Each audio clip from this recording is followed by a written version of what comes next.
Assalomu alaykum, hurmatli obunachilar, salomatmisizlar?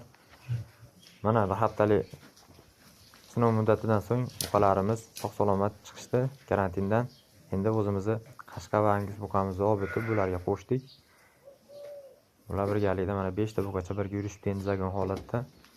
Ular barchasi bir-biri bilan hozir tanishuv holatda. Tanishyapti hozir bular. Nasib bo'lsa endi bularni mana shu kuzgacha zagon holatda, mana shu holatda boqmoqchimiz. Bular endi bir-biri bilan mana tanishyapti. Endi mana shunday boshida ozgina urishib, keyin o'rganib kelsa kerak, urishmay qolsa kerak. Mana ozuqalari ham siloslarni somonga aralashtirib beryapmiz. Ustiga ozgina kepak bilan bug'doy yormadan sepib beramiz. Mana chap tarafda Angus bilan Qashqamiz ko'rishingiz mumkin.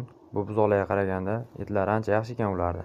Mana 3 ta o'tgan hafta olgan, yakshanba kuni olgan buzoqchalarimiz ularga nisbatan ancha eti past, lekin narxi ham arzon, endi narxiga yarasha desa ham bo'ladi bularni.